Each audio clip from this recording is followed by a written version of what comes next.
Shalom Bapak Ibu Jemaat, jumpa lagi di hari ini kita kembali akan merenungkan firman Tuhan. Mari kita berdoa. Bapa di sorga, terima kasih untuk hari ini, hari yang baru. Engkau rahmati bagi kami, di mana kami kembali lagi akan merenungkan firman-Mu. Biarlah damai sejahtera Kristus yang melampaui segala akal itu memenuhi dan memimpin hati pikiran kami. Dalam nama Tuhan Yesus. Amin. Bapak Ibu, firman Tuhan kita terambil dari 1 Korintus 15 ayat 10 bagian A. Tetapi karena kasih karunia Allah, aku adalah sebagaimana aku ada sekarang. Dan kasih karunia yang dianugerahkannya kepadaku tidak sia-sia. Itulah firman Tuhan yang menjadi dasar renungan kita pada hari ini. Tema kita adalah Yesus sudah bangkit, bersyukurlah. Yesus sudah bangkit, bersyukurlah. Nah, Bapak Ibu, seringkali kita merasa tidak puas dan menggerutu dengan keadaan kita saat ini. Karena mungkin kita tidak secantik, tidak seganteng orang lain. Mungkin juga kita tidak sekaya dan sepintar orang lain. Bahkan, ya bisa jadi kita tidak sehebat dan semenarik orang lain. Dan lain-lain sebagainya. Atau juga kita terpengaruh dengan pengalaman buruk di masa lalu. Di mana terkadang pengalaman itu terus menghantui perjalanan hidup kita. Inilah yang membuat kita tak dapat mengucap syukur kepada Tuhan.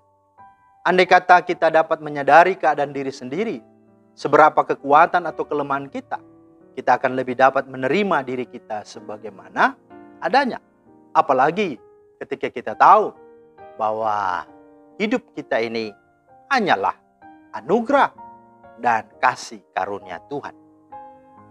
Bagaimanapun keadaan kita sekarang, bahkan di masa lalu, sesungguhnya janganlah menjadi masalah yang dibesar-besarkan. Yang penting adalah keadaan kita sekarang ini, yaitu bahwa Kristus telah mati karena dosa-dosa kita, sesuai dengan kitab suci. Bahwa ia telah dikuburkan dan bahwa ia telah dibangkitkan pada hari yang ketiga, sesuai dengan kitab suci. Dan itu sungguh nyata terbukti, itu sungguh nyata terjadi. Dan kitalah yang sesungguhnya menjadi objek kasihnya, menjadi subjek dari segala apa yang sungguh dia lakukan. Dan itulah berkat dalam hidup kita. Maka tidak ada yang terlalu besar dalam hidup ini yang membuat kita tidak bersyukur.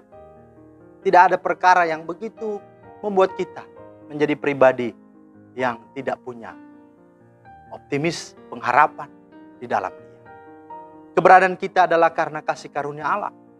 Orang bijak berkata, masa lalu adalah pelajaran, masa kini adalah kenyataan, dan masa depan adalah harapan.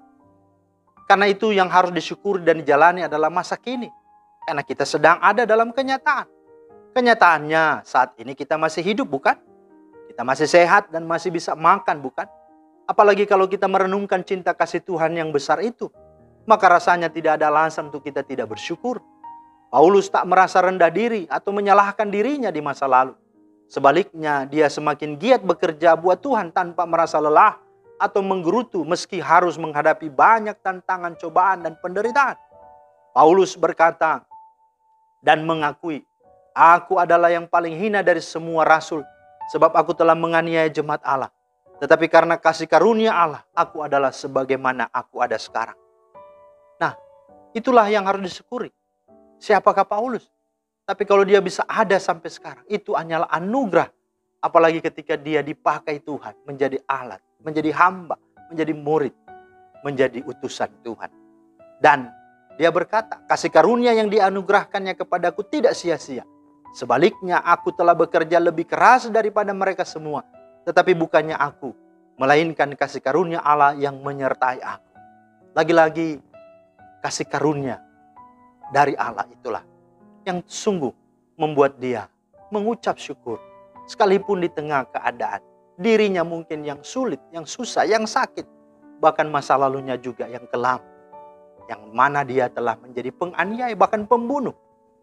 Tetapi dia boleh ada sebagaimana ada sekarang. Itu karena kasih karunia. Karena itu bagaimana saudara dengan kondisimu, dengan kondisi hati kita saat ini?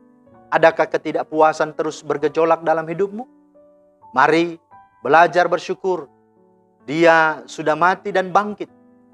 Jika anaknya saja dia serahkan bagi kita, dia tidak sayangkan. Masakan untuk hal di dunia ini, dia tidak mengaruniakan kepada kita. Mari daripada kita bersungut, alangkah indahnya jika setiap kesempatan yang ada, kita pergunakan untuk melakukan sesuatu bagi Tuhan. Karena kita sadar betapa kita diberi hidup karena anugerahnya, dan mengapa kita tidak berbuat baginya. Dengan demikian, kita tak lagi memegahkan diri sendiri, melainkan memegahkan dan memuliakan Allah yang sudah mati dan bangkit untuk kita, dan telah mengaruniakan segala-galanya lebih dari apapun, bahkan lebih dari apa yang kita pikirkan dan rancangkan dan inginkan. Dia sudah buat dan lakukan bagi kita. Mari, jika engkau mau bermegah, hendaklah bermegah di dalam Tuhan. Sebab bukan orang yang memuji diri yang tahan uji, tetapi orang yang dipuji oleh Tuhan.